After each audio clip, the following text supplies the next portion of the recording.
Hi hello friends, welcome to my channel friends. So ಈ ಹಿಂದೆ ನೋಡ್ತಕ್ಕಂಥ ದೆಹಲಿ ಸುಲ್ತಾನರಲ್ಲಿ ನಾವು ಆಲ್ರೆಡಿ ಎರಡನ್ನ ನೋಡಿದ್ವಿ, ಗುಲಾಮಿ ಸಂತತಿ ಮತ್ತು ಖಿಲ್ಜಿ ಸಂತತಿಯನ್ನು. ನೆಕ್ಸ್ಟ್ ಬರ್ತಕ್ಕಂಥದ್ದು ತುಘಲಕ್ ಮನೆತನ ಅಥವಾ ತುಘಲಕ್ ಸಂತತಿ ಅಂತಕ್ಕಂಥದ್ದು. ಸೊ ಇದರಲ್ಲಿ ಆಳ್ವಿಕೆ ಮಾಡ್ತಕ್ಕಂಥ ಅರಸರು ಯಾರ್ಯಾರು, ಇವರ ಕಾಲದಲ್ಲಿ ಯಾವ ಒಂದು ಕಲೆ ಮತ್ತು ಸಾಂಸ್ಕೃತಿಕ ಶೈಲಿ ಇರ್ಬೋದು ಅಥವಾ ಈ ಒಂದು ಕಾಲದ ಆಡಳಿತ ಇರ್ಬೋದು, ಯಾವ ಒಂದು ರಾಜರುಗಳು ಬರ್ತಾರೆ, ಯಾವಾಗ ಒಂದು ಆಳ್ವಿಕೆಯನ್ನು ನಡೆಸ್ತಾರೆ ಅಂತಕ್ಕಂಥ ಒಂದು ಇನ್ಫಾರ್ಮೇಷನ್ ಈ ಒಂದು ವಿಡಿಯೋದಲ್ಲಿ ತಿಳ್ಕೊಳ್ಳೋಣ. ಸೊ ಮೊದಲಿಗೆ ನೋಡಿದ್ರೆ ತುಘಲಕ್ ಮನೆತನದಲ್ಲಿ ಆಳ್ವಿಕೆ ಮಾಡಿದ ಅರಸರಲ್ಲಿ ಫಸ್ಟ್ ಬರ್ತಕ್ಕಂಥದ್ದು ಗಿಯಾಸುದ್ದೀನ್ ತುಘಲಕ್ ಅಂತಕ್ಕಂಥವ್ರು. ಇವರೇನೆ ಈ ಒಂದು ತುಘಲಕ್ ಮನೆತನವನ್ನು ಸ್ಥಾಪನೆಯನ್ನು ಮಾಡ್ತಕ್ಕಂಥ ರಾಜ ಆಗಿರ್ತಾರೆ. ಇಲ್ಲಿ ಮೇಯ್ನಾಗಿ ಹೇಳೋದಾದರೆ ತುಘಲಕ್ ಮನೆತನವನ್ನು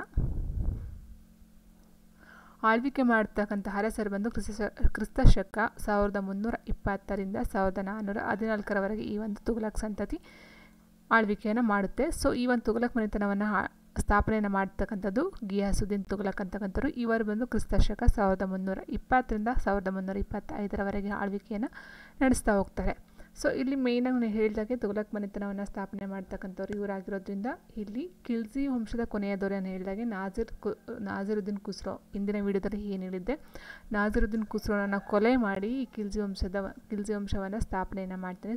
ಕ್ರಿಸ್ತ ಶಕ 1320ರಲ್ಲಿ ತನ್ನ ಹೊಸ ಒಂದು ವಂಶ ಅಥವಾ ಸಂತತಿಯನ್ನು ತುಘಲಕ್ ವಂಶವನ್ನಾಗಿ ಸ್ಥಾಪನೆಯನ್ನು ಮಾಡ್ತಕ್ಕಂಥದ್ದು ಈ ಒಂದು ಗಿಯಾಸುದ್ದೀನ್ ತುಘಲಕ್. ಇವನ ಮೊದಲ ಹೆಸರು ಬಂದು ಘಾಜಿ ಮಲಿಕ್ ಅಂತಕ್ಕಂಥದ್ದು ಇವನ ಒಂದು ಹೆಸರಾಗಿರುತ್ತೆ, ಪೂರ್ವ ಹೆಸರು ಅಥವಾ ಮೊದಲ ಹೆಸರು ಆಗಿರುತ್ತೆ. ಸೊ ಇಲ್ಲಿ ಬರ್ತಕ್ಕಂಥದ್ದು ಮೇಯ್ನಾಗಿ ಹೇಳೋದಾದರೆ ಇಷ್ಟು ಇವರ ಒಂದು ಇನ್ಫಾರ್ಮೇಷನ್. ಆದರೆ ಇಲ್ಲಿ ಬರ್ತಕ್ಕಂಥ ಫಸ್ಟ್ ಅಂದರೆ ದೆಹಲಿ ಮತ್ತು ದೇವಗಿರಿ ಅಂತಕ್ಕಂಥದ್ದು ಈ ಒಂದು ತುಘಲಕ್ ಮನೆತನದ ರಾಜಧಾನಿ ಆಗಿರುತ್ತೆ. ದೆಹಲಿ ಮತ್ತು ದೇವಗಿರಿ ಎರಡು ರಾಜಧಾನಿಗಳು ಬರ್ತವೆ. ಇಲ್ಲಿ ಇರ್ತಕ್ಕಂಥ ಒಂದು ಧರ್ಮ ಬಂದು ಇಸ್ಲಾಂ ಧರ್ಮದ ಪ್ರಮುಖ ಧರ್ಮ ಈ ಒಂದು ಆಡಳಿತದಲ್ಲಾಗಿರುತ್ತೆ. ನೆಕ್ಸ್ಟ್ ಇದರ ಜೊತೆಗೆ ಇದು ಅಂದರೆ ಪರ್ಷಿಯನ್ ಭಾಷೆ ಪ್ರಮುಖವಾಗಿ ಇರುತ್ತೆ. ಪರ್ಷಿಯನ್ ಭಾಷೆ ಈ ಕಾಲದಲ್ಲಿ ಇರ್ತಕ್ಕಂಥದ್ದು ಪರ್ಷಿಯನ್ ಭಾಷೆ.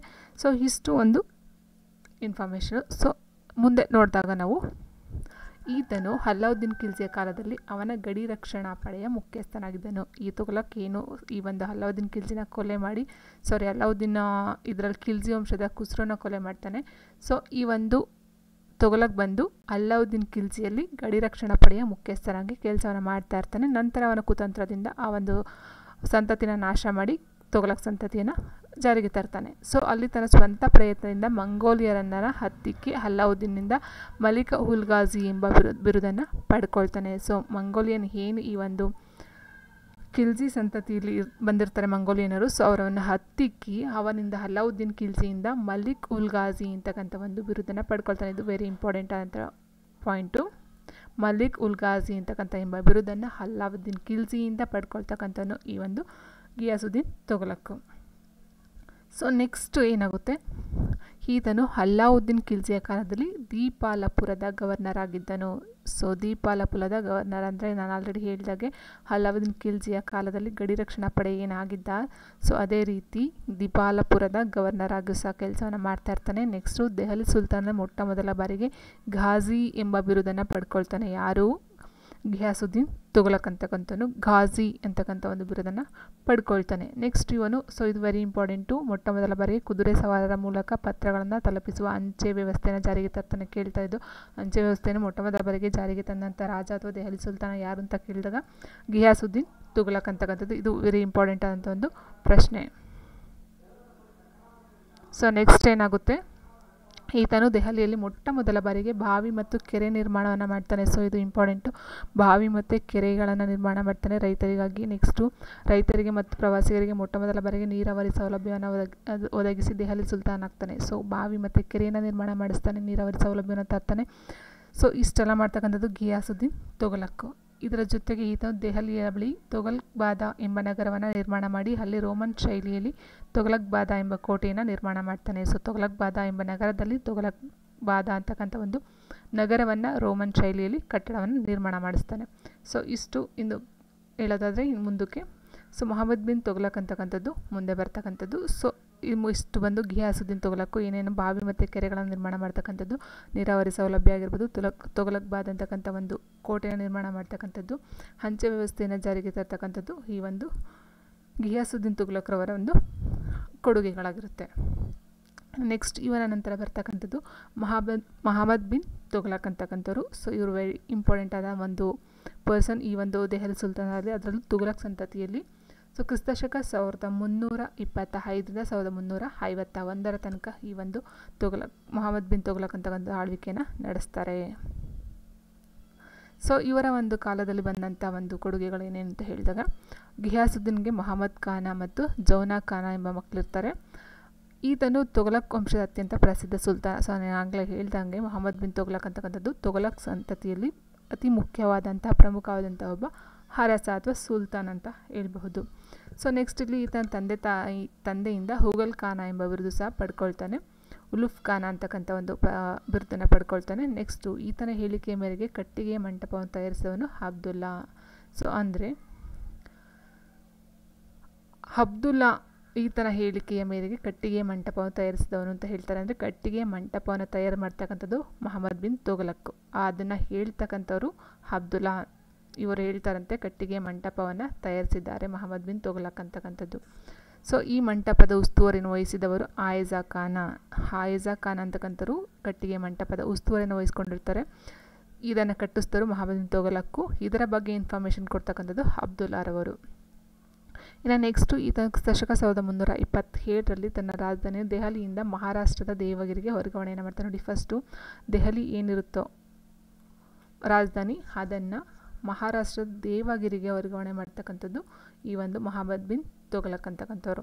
ಸೊ ಇದರ ಜೊತೆಗೆ ಏಕರೂಪದ ಭೂಕಂದಾಯ ಪದ್ಧತಿಯನ್ನು ಸಹ ಜಾರಿಗೆ ತರ್ತಾನೆ. ಎಲ್ಲರಿಗೂ ಒಂದೇ ಭೂಕಂದಾಯ ಏಕರೂಪ ಅಂದರೆ ಎಲ್ಲರಿಗೂ ಒಂದೇ ರೀತಿಯ ಕಂದಾಯವನ್ನು ಕಟ್ಟಿಸ್ತಕ್ಕಂಥ ಒಂದು ಪದ್ಧತಿಯನ್ನು ಜಾರಿಗೆ ತರ್ತಾನೆ. ನೆಕ್ಸ್ಟ್ ಈತನು ಮಧ್ಯಯುಗದ ಭಾರತ ಇತಿಹಾಸದಲ್ಲೇ ಮೊಟ್ಟ ಮೊದಲ ಬಾರಿಗೆ ಕೃಷಿ ನೀತಿಯನ್ನು ರೂಪಿಸಿದ ಮೊದಲ ದೆಹಲಿ ಸುಲ್ತಾನ. ನೋಡಿ, ಕೃಷಿ ನೀತಿಯನ್ನು ಜಾರಿಗೆ ತರ್ತಾನೆ ಮಹಮ್ಮದ್ ಬಿನ್ ತುಘಲಕ್. ಬಂದು ಕೃಷಿ ನೀತಿಯನ್ನು ಜಾರಿಗೆ ತರ್ತಾನೆ. ಅಂಚೆ ವ್ಯವಸ್ಥೆ ತರ್ತಕ್ಕಂಥದ್ದು ಘಿಯಾಸುದ್ದೀನ್ ತುಘಲಕ್. ಕೃಷಿ ನೀತಿಯನ್ನು ತರ್ತಕ್ಕಂಥದ್ದು ಮಹಮ್ಮದ್ ಬಿನ್ ತುಘಲಕ್. ಸೊ ಇದರ ಜೊತೆಗೆ ಏನಾಗುತ್ತೆ, ಈತನು ತನ್ನ ಕಾದ ಕೃಷಿ ನೀತಿ ಅಥವಾ ಪದ್ಧತಿಯನ್ನು ಅನುಸರಿಸೋದಕ್ಕೋಸ್ಕರ ಸುಧಾರಿಸೋದಕ್ಕೋಸ್ಕರ ದಿವಾನ ಎ ಕೋಹಿ ಎಂಬ ಇಲಾಖೆಯನ್ನು ಸ್ಥಾಪಿಸ್ತಾನೆ. ಈ ಇಲಾಖೆಯ ಮುಖ್ಯಸ್ಥ ಬಂದು ಅಮೀರ್ ಎ ಕೋಹಿ ಅಂತಕ್ಕಂಥವ್ರಾಗಿರ್ತಾರೆ. ಸೊ ಅಂದರೆ ಕೃಷಿ ಪದ್ಧತಿ ಏನಿದೆ,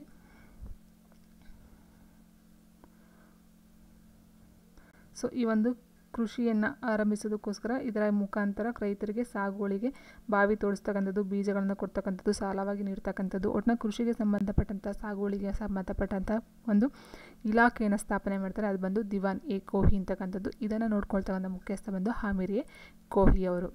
ಸೊ ಇದರ ಜೊತೆಗೆ ಏನು ಮಾಡ್ತಾನೆ, ಈ ಥರ ಕಾಲದ ಬಂಗಾರ ನಾಣ್ಯ ಬಂದು ದಿನಾರ, ಬೆಳ್ಳಿ ನಾಣ್ಯ ಅದಲಿ, ಹಾಗೂ ತಾಮ್ರ ನಾಣ್ಯ ಬಂದು ಟಂಕ. ಸೊ ಬಂಗಾರದ ಬಂದು ದಿನಾರ, ಬೆಳ್ಳಿ ನಾಣ್ಯ ಬಂದು ಅದಲಿ, ಹಾಗೂ ತಾಮ್ರ ನಾಣ್ಯ ಬಂದು ಟಂಕ ಅಂತಕ್ಕಂಥ ಈ ಒಂದು ನಾಣ್ಯಗಳನ್ನು ಇವರು ಜಾರಿಗೆ ತರ್ತಾನೆ. ಸೊ ಇಲ್ಲಿ ದಿನಾರ ಅಂತ ಅಂದ್ರೇನು, ಅದಲಿ ಅಂದ್ರೇನು, ಟಂಕ ಅಂದರೆ ಟಂಕ ಮೀನ್ಸ್ ಆಲ್ರೆಡಿ ಹಿಂದೆ ಬಂದಿತ್ತು ನಮ್ಗೆ ಆಲ್ರೆಡಿ.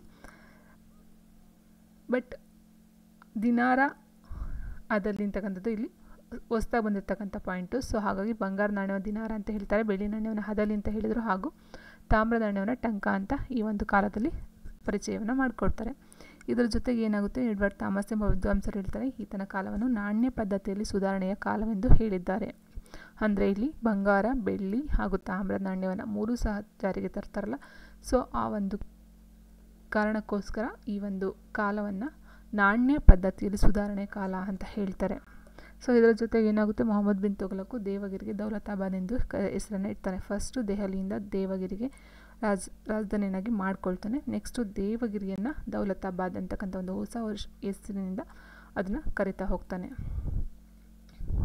ಸೊ ನೆಕ್ಸ್ಟ್ ಏನಾಗುತ್ತೆ, ಮೊಹಮ್ಮದ್ ಬಿನ್ ತುಘಲಕನ್ನು ಮಂಗೋಲಿಯನ್ನರ ಜೊತೆಗೆ ಹಣ ಕೊಟ್ಟು ಸಹಕರಿಸುವ ನೀತಿಯನ್ನು ಜಾರಿಗೆ ತರ್ತಾನೆ. ಸೊ ಏನು ಮಂಗೋಲಿಯನ್ನರು ಈ ಒಂದು ಆಳ್ವಿಕೆ ಅಥವಾ ಇದಕ್ಕೆ ಬರ್ತಾಯಿದ್ರು, ಸೊ ಏನಂದರೆ ಖಿಲ್ಜಿ ಸಂತತಿಯಲ್ಲಿದ್ದಾಗ ಈ ಮಂಗೋಲಿಯನ್ನರು ಭಾರತಕ್ಕೆ ಮೇಲೆ ಬಂದು ದಾಳಿಯನ್ನು ಮಾಡ್ತಾಯಿದ್ರು. ಸೊ ಆದರೆ ಈ ಒಂದು ಕಾಲದಲ್ಲಿ ಏನು ಮಾಡ್ತಾರೆ, ಮಂಗೋಲಿಯನ್ನರ ಜೊತೆಗೆ ಹಣವನ್ನು ಕೊಟ್ಟು ಆ ಒಂದು ಸಹಕರಿಸುವ ನೀತಿ ಅಂದರೆ ಸಹಕಾರ ಮನೋಭಾವನೆ, ಹೆಲ್ಪಿಂಗ್ ನೇಚರ್ ಅಂತ ಏನು ಹೇಳ್ತೀವಿ, ಸೊ ಆ ಒಂದು ನೀತಿಯನ್ನು ಅನುಸರಿಸ್ತಾನೆ. ಸೊ ನೆಕ್ಸ್ಟ್ ಈತನು ದೆಹಲಿಯಲ್ಲಿ ಆದಿಲಾಬಾದ್ ಕೋಟೆಯನ್ನು ನಿರ್ಮಾಣ ಮಾಡ್ತಾನೆ. ಆದಿಲಾಬಾದ್ ಕೋಟೆ, ಸೊ ನೋಡಿ, ಇದು ವೆರಿ ಇಂಪಾರ್ಟೆಂಟು. ಆದಿಲಾಬಾದ್ ಕೋಟೆ ಆಗಿರ್ಬೋದು, ಮಂಗೋಲಿಯರ ಜೊತೆ ಸಹಕರಿಸುವ ನೀತಿ ಆಗಿರ್ಬೋದು. ಸೊ ಇದು ಯಾರಿಗೆ ಜಾರಿಗೆ ತಂದಿದ್ದು ಅಂತ ಸಹ ಕೇಳ್ತಾರೆ. ಸೊ ನೆಕ್ಸ್ಟ್ ಏನಾಗುತ್ತೆ, ಈತನ ಆಸ್ಥಾನದ ಪ್ರಸಿದ್ಧ ವಿದ್ವಾಂಸ ಬಂದು ಇಬ್ನ್ ಬತೂತ ಅಥವಾ ಇಬ್ನ ಬತೂತ ಅಂತ ಸಹ ಹೇಳ್ತಾರೆ. ಇಬ್ನ ಬತೂತ.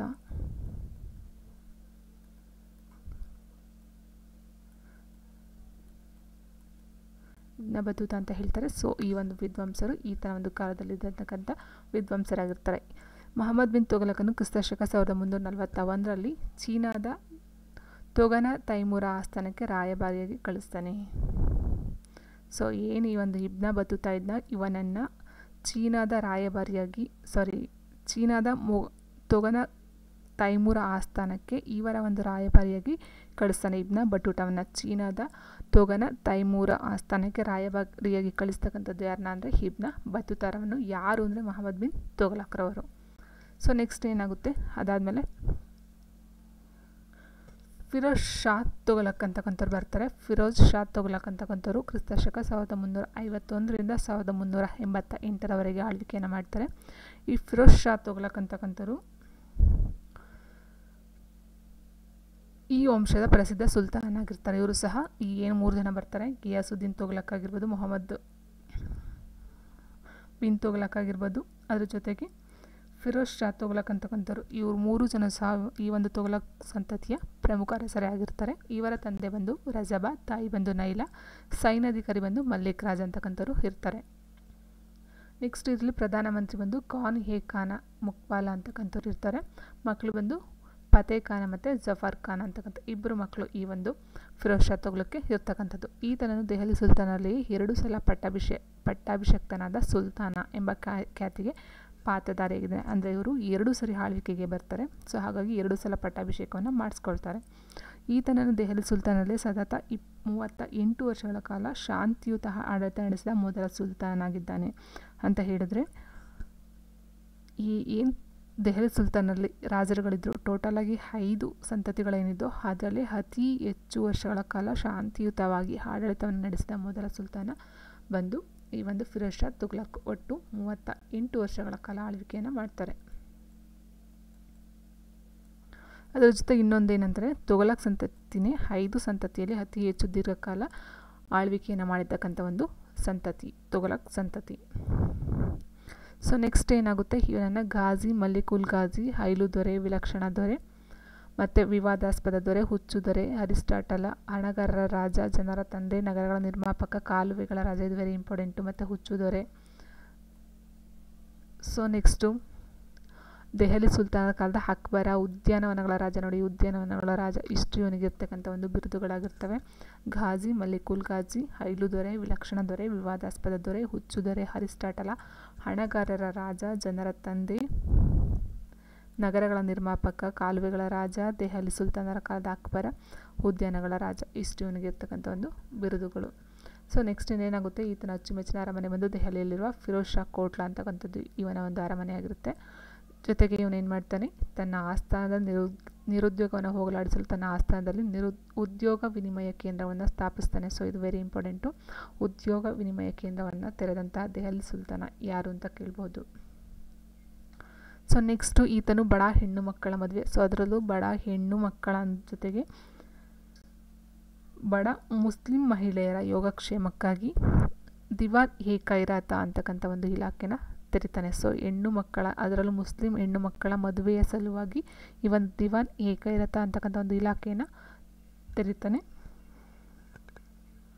ಸೊ ನೆಕ್ಸ್ಟ್ ಏನಾಗುತ್ತೆ, ಈತನು ಬಡವರ ಆರೋಗ್ಯವನ್ನು ಸುರಕ್ಷಿತವಾಗಿರಲು ದೆಹಲಿಯಲ್ಲಿ ದಾರುಲ್ ಶಫಾ ಅಥವಾ ದಾರ್ ಉಲ್ ಶಫಾ ಅಂತಕ್ಕಂಥದ್ದಾಗಿರ್ಬೋದು ಅಥವಾ ದಾರುಲ್ ಶಫಾ ಅಂತಕ್ಕಂಥದ್ದಾಗಿರ್ಬೋದು ಎಂಬುದು ಆಸ್ಪತ್ರೆಯನ್ನು ಇಲ್ಲಿನ ಜನಗಳಿಗೆ ಔಷಧಿ ಮತ್ತು ಶುಶ್ರೂಷೆಗೋಸ್ಕರ ಅಥವಾ ಚಿಕಿತ್ಸೆಗೋಸ್ಕರ ಈ ಒಂದು ದಾರುಲ್ ಶಫಾ ಅಂತಕ್ಕಂಥ ಒಂದು ಆಸ್ಪತ್ರೆಯನ್ನು ಸಹ ಕಟ್ಟಿಸ್ತಾನೆ. ನೆಕ್ಸ್ಟ್ ಏನಾಗುತ್ತೆ, ಈತನು ದೆಹಲಿ ಸುಲ್ತಾನ ಅತ್ಯಂತ ಹೆಚ್ಚು ಗುಲಾಮರನ್ನು ಹೊಂದಿದ ಮೊಟ್ಟ ಮೊದಲ ಸುಲ್ತಾನ. ಅಲ್ಲಿಗೆ ಒಟ್ಟು 1,80,000 ಗುಲಾಮರನ್ನು ಒಳಗೊಂಡಿರ್ತಾನೆ. ನೆಕ್ಸ್ಟ್ ಈತನು ಇಸ್ಲಾಂ ಕಾನೂನು ಮತ್ತು ಉಲೇಮಾರ ಪ್ರಭಾವಕ್ಕೆ ಒಳಗಾದ ಮೊಟ್ಟ ಮೊದಲ ಸುಲ್ತಾನ. ಅಂದರೆ ಇಸ್ಲಾಂ, ನಾನು ಹೇಳಿದಾಗೆ ಇಸ್ಲಾಂ ವಂಶಕ್ಕೆ ಸೇರ್ತಕ್ಕಂಥದ್ದು ಈ ಒಂದು ವಂಶ ಆಗಿದ್ದು, ಇಲ್ಲಿ ಇಸ್ಲಾಂಗೆ ಸಂಬಂಧಪಟ್ಟಂಥ ಕಾನೂನು ಮತ್ತು ಉಲೇಮಾರಕ್ಕೆ ಒಳಗಾಗಿ ಆ ಒಂದು ಕಾನೂನಿನ ರೀತಿ ನಡ್ಕೊಂಡು ಹೋಗ್ತಾ ಇರ್ತಾರೆ. ಈತನು ಕುತುಬ್ ಮಿನಾರ್ಗೆ 2 ಚಿಕ್ಕ ಮಜಲುಗಳನ್ನು ನಿರ್ಮಿಸಿರ್ತಾನೆ. ಸೊ ಏನು ಕುತುಬ್ ಮಿನಾರ್ ಕುತುಬುದ್ದೀನ್ ಐಬಕ್ ನಿರ್ಮಾಣವನ್ನು ಮಾಡಿರ್ತಾ ಇರ್ತಾರೆ. ಸೊ ಆ ಒಂದು ಕುತುಬ್ ಮಿನಾರ್ಗೆ 2 ಚಿಕ್ಕ ಮಜಲುಗಳನ್ನು ಸಹ ಇವನು ನಿರ್ಮಾಣ ಮಾಡ್ತಾನೆ. ಸೊ ಈತನ ಕಾಲದ ಪ್ರಸಿದ್ಧ ಭೂಕಂದಾಯದ ಮಂತ್ರಿ ಬಂದು ಖ್ವಾಜಾ ಹಿಜಾಮುದ್ದೀನ್ ಅಂತಕ್ಕಂಥವ್ರು. ಈ ಒಂದು ಭೂಕಂದಾಯವನ್ನು ಕಲೆಕ್ಟನ್ನು ಮಾಡ್ತಕ್ಕಂಥ ವ್ಯಕ್ತಿ ಅಥವಾ ಮಂತ್ರಿಯಾಗಿರ್ತಾರೆ.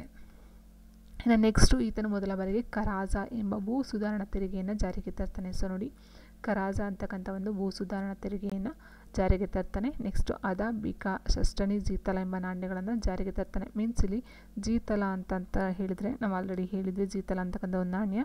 ಸೊ ಅದ ಅಂತಕ್ಕಂದ್ರೆ ಅರ್ಧ ಜೀತಲ ಅಂತ ಅರ್ಥ. ಅದ ಅಂದರೆ ಅರ್ಧ ಜೀತಲ ಅಂತ. ಬಿಕಾ ಅಂತಂದರೆ 1/4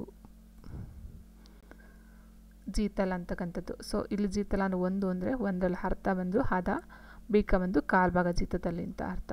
ಸೊ ಹಾಗಾಗಿ ಅದ, ಬಿಕಾ, ಷಷ್ಠಾನಿ, ಜೀತಲ ಎಂಬ ನಾಣ್ಯಗಳನ್ನು ಜಾರಿಗೆ ತರ್ತಾನೆ. ನೆಕ್ಸ್ಟು ಇದರ ಜೊತೆಗೆ ಈತನು ನಿಯತ ಮತ್ತು ಅನಿಯಕಾಲಿಕ ಸೈನಿಕರನ್ನು ಒಳಗೊಂಡಿರ್ತಾನೆ. ನೆಕ್ಸ್ಟು ಇಸ್ಲಾಂ ಕಾನೂನು ಮತ್ತು ಮುಸ್ಲಿಂ ಮೌಲ್ವಿ ಹಾಗೂ ಉಲೇಮಗಳಿಗೆ ಹೆಚ್ಚಿನ ಗೌರವ ಮತ್ತು ಪ್ರಾತಿನಿಧ್ಯತೆಯನ್ನು ನೀಡಿದಂಥ ಮೊಟ್ಟ ಮೊದಲ ಸುಲ್ತಾನ. ಸೊ ಇಲ್ಲಿ ಇಸ್ಲಾಂ ಕಾನೂನು ಮೇಯ್ನಾಗಿ ಇಸ್ಲಾಂ ಕಾನೂನಿಗೆ ಹೆಚ್ಚು ಪ್ರಾಶಸ್ತ್ಯನ ಕೊಡ್ತಾನೆ ಮತ್ತು ಅದರಂತೆ ನಡ್ಕೊಂಡು ಸಹ ಇವನು ಮುಂದೆ ಬರ್ತಾನೆ. ಸೊ ನೆಕ್ಸ್ಟು ಈತನ ಆಸ್ಥಾನದ ಪ್ರಸಿದ್ಧ ವಿದ್ವಾಂಸ ಬಂದು ಜಿಯಾವುದ್ದೀನ್ ಬರಾಣಿ ಅಂತಕ್ಕಂಥವ್ರಾಗಿರ್ತಾರೆ ಈತನು. ಸೊ ಏನು ಈ ಜಿಯಾವುದ್ದೀನ್ ಬರಾಣಿ ವಿದ್ವಾಂಸ ಇದ್ದ, ಇವನು ಬಂದು ತಾರಿಖ್-ಎ-ಫಿರೋಜಾ ಶಾಹಿ ಅಂತಕ್ಕಂಥ ಗ್ರಂಥವನ್ನು ರಚನೆ ಮಾಡ್ತಾರೆ. ಇದು ಸಹ ಕೇಳ್ತಾರೆ. ಜಿಯಾವುದ್ದೀನ್ ಬರಾಣಿಯವರ ಒಂದು ಗ್ರಂಥ ಯಾವುದು ಅಂತ ಕೇಳ್ಬೋದು, ಅಥವಾ ತಾರಿಖ್-ಎ-ಫಿರೋಜ್ ಶಾಹಿ ಅಂತಕ್ಕಂಥದ್ದು ಬರೆದಂಥ ವಿದ್ವಾಂಸ ಯಾರು ಅಂತ ಸಹ ಕೇಳಬಹುದು.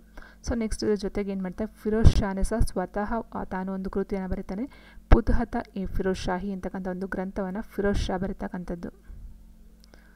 ಸೊ ಈ ತಾರಿಖ್-ಎ-ಫಿರೋಜ್ ಶಾಹಿ ಬಂದು ಜಿಯಾವುದ್ದೀನ್ ಬರಾಣಿ ಬರೀತಾರೆ. ಫುತುಹತ್-ಎ-ಫಿರೋಜ್ ಶಾಹಿ ಬಂದು ಫಿರೋಜ್ ಶಾ ಬರೀತಕ್ಕಂಥ ಒಂದು ಗ್ರಂಥ ಆಗಿರುತ್ತೆ. ನೆಕ್ಸ್ಟ್ ಏನಾಗುತ್ತೆ, ತುಘಲಕ್ ವಂಶದ ಕೊನೆಯ ದೊರೆ ಅಂತ ಹೇಳಿದರೆ ನಾಸಿರುದ್ದೀನ್ ಮೊಹಮ್ಮದ್ ಶಾ ಅಂತಕ್ಕಂಥವ್ರಾಗಿರ್ತಾರೆ.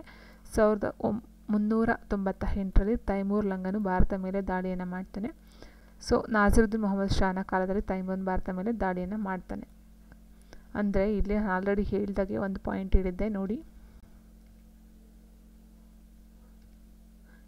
ಇಬಾನ್ ಬಟ್ಟುಟಾ ಅಂತಕ್ಕಂಥ ಅಥವಾ ಇಬ್ನಾ ಬತೂತಾ ಅಂತಕ್ಕಂಥ ಮೊಹಮ್ಮದ್ ಬಿನ್ ತುಘಲಕ್ಕು ಚೀನಾಕ್ಕೆ ಈ ಒಂದು ರಾಯಭಾರಿಯಾಗಿ ಕಳಿಸಿರ್ತಾನೆ ತೋಗನ ತೈಮರ ಆಸ್ಥಾನಕ್ಕೆ. ಸೊ ಆದರೆ ಇವರು ತೈಗೊನ ತೈಮರ ಅಂತಕ್ಕಂಥವ್ರು ಇವರ ಒಂದು ಕಾಲದಲ್ಲಿ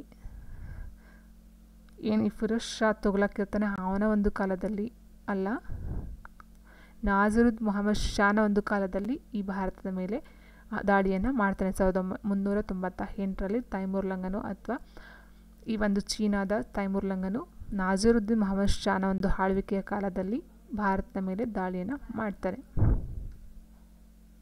ಇಷ್ಟು ಫ್ರೆಂಡ್ಸ್. ಓಕೆ, ವಿಡಿಯೋ ಇಷ್ಟ ಲೈಕ್ ಮಾಡಿ, ಶೇರ್ ಮಾಡಿ, ಕಮೆಂಟ್ ಮಾಡಿ. Thank you for watching.